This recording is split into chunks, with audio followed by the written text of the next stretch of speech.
Hi everyone, my name is Sashant Chanduri, and today I'm going to be talking about a fantastic Korean historical action film, Kundo, Age of the Rampant. This film dives into a deep time of social unrest and injustice during Korea's Joseon dynasty. So, with the basics, Kundo, Age of the Rampant was released on July 23rd, 2014. It runs for 137 minutes and is a historical action drama directed by Yoon Jung-bin, and the film was produced by a hefty budget of $35.9 million. It has some amazing action scenes and an amazing historical backdrop that reflects the social tensions of the time. So the production crew for this film was incredibly talented. The cinematography done by Choi Chan-min is stunning. You can see this in the sword fights and the wide shots of the Korean countryside. He worked really hard to put this thing together, and I'm telling you that this is some of the best fight choreography I've seen ever. Jo Young-wook composed the music, and he blended traditional Korean sounds with Western motifs like harmonicas and flutes, and it created a really unique atmosphere. Those are two things I really like about this film. It has some incredible music and some incredible fight scenes. And finally, the detailed set design came from Park Il-hyun, and you can see that it really feels like you're in the late 1800s in Korea. So the director Yoon Jung-bin was born in 1979 in Busan and is known for exploring complex characters and power dynamics. He made his debut with The Unforgiven back in 2005, which gained critical acclaim. He's also worked on movies such as The Moonlight of Seoul, The Nameless Gangster, but for Kundo he wanted to take a different approach where he made something exciting and got people's hearts racing, and he wanted to make a movie that he loved as a child. So he wanted a movie that was fun and accessible while also touching on serious themes. So the film stars some of Korea's top actors. Ha Jung-woo plays Do Mochi, who becomes Dochi, and Gang Dong-won plays the villainous Jo Yoon. And those are the really main characters. There's other supporting roles that you can see here, but I'll be honest, those two take the spotlight. Dochi, and especially Jo Yoon, he steals the spotlight every single scene he's in. So now for a brief synopsis.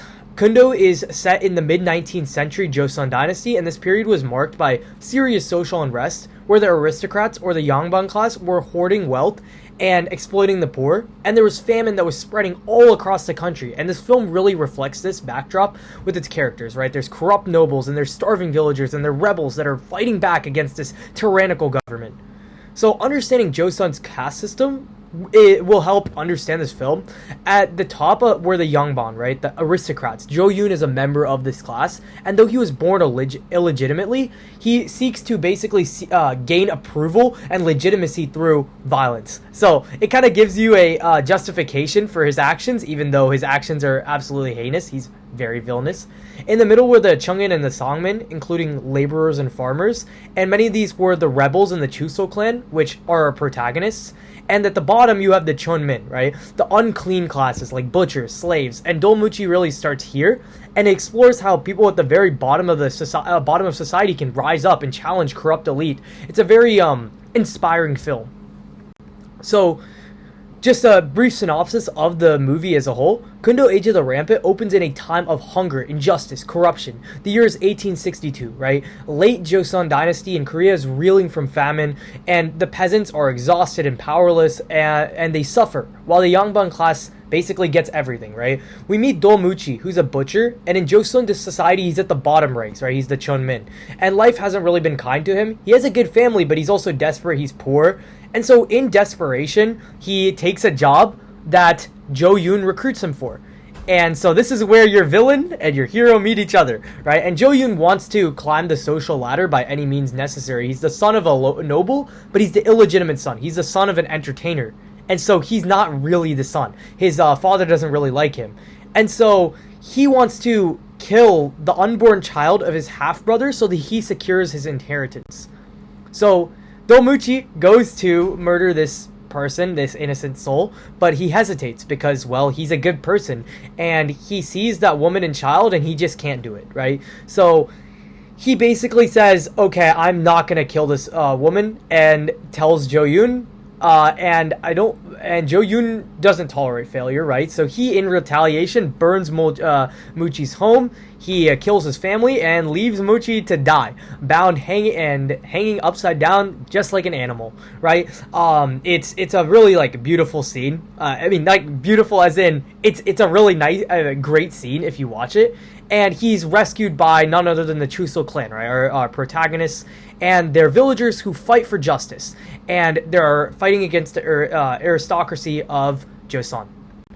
And so Dochi is no longer a butcher. He's reborn as a warrior, right? He's now a fighter, and he fights for the people, not for himself. He's not nearly as selfish as before. And so under the guidance of the Chuseok clan, he trains, he learns, he grows, he gets better, right? You see this entire training montage where he becomes a better person.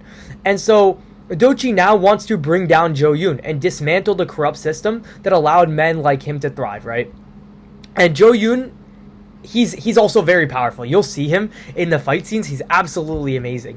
And so Dochi and the Chuseok clan need to fight back, and they begin by striking the heart, straight into Jo Yoon's heart. That's what they want to do. So they go for an ambush, right? They want to assassinate Jo Yoon directly, and their plan is simple. They want to trap his caravan at a mountain pass and cut off his head. But the fight really doesn't go their way. They fight him with literally everything they got: bows, blades, bombs, literally everything. And Dochi leaps into action, right?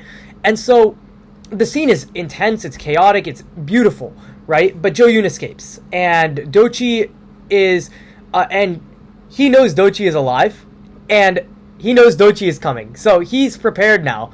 And this was their one chance to get at him, and it's absolutely this scene is what made me love this movie so much, because it's just absolutely incredible. The choreography, every single sword swing by Jo Yoon is just choreographed amazingly. You just have to see this scene. But then we have the climax, which is a little bit less. The fight scene's a little bit less good, but I'm gonna be honest, it's still amazing. The climax really builds like a storm, right? Jo Yoon is using his power, and he's consolidating his power, and the Chuseok clan decides, okay, we're gonna do one last strike against Jo Yoon, and they go for his stronghold, and Dochi leads the charge.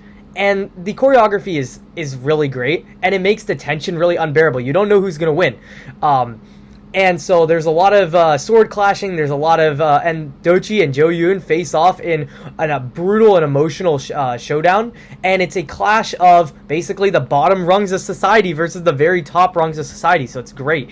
And Jo Yoon fights like a demon, but Dochi fights even harder. And in the end, justice prevails. So Jo Yoon is dead, but it's actually it's portrayed as a very sad scene, because the Chuseok clan and everybody knows that what's to come isn't really going to be good. We don't know if killing Jo Yoon is going to not just replace him with someone worse. And so it's portrayed as a really sad scene, surprisingly. But Kundo's about resistance, and it's a fun film. It's still at the end, it's a sense of proudness that the Chuseok clan has, that they've won against this beast. So some key takeaways from Kundo. The film is supposed to be for fun, right? But there's still some great things that we can take away from the film. First of all is just class struggles. We see that we want to see the success of the people at the bottom rungs of society, because that's how we are, right, as people. Revenge and redemption. We see Dochi become a redeemed person. He's fighting for the greater good. He's not just taking revenge on Jo Yoon because he killed his family, but because he wants to take him down because he's a bad person. You see corruption and power. Jo Yoon's character makes him corrupt, and you see that corruption hurting everybody in this entire world, right? And then you also see brotherhood. The entire Chuseok clan, they're very close, they're very nice, they're genuinely just good people. And so you see that and you feel inspired by that. And then lastly, this film is really meant to be enjoyed, right? It's not meant to be overanalyzed. And so it's a story based on real history, but it's also a fictional, it's ultimately a fictional story, but it's also supposed to have important lessons, right? I saw that it could teach us about justice, oppression, and standing up for others. And from a production standpoint, I was especially blown away, especially when Jo Yoon fights, right? His sword fights feel like poetry. And so, yeah, history in a stylized format can still hit very hard. It can still tell us important lessons. And I think that this film is really what got me into, I really like Korean film now.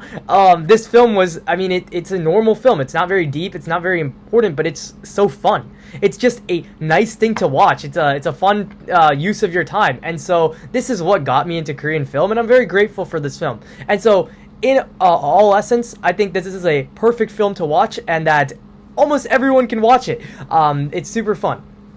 So I totally recommend watching Kundo, Age of the Rampant.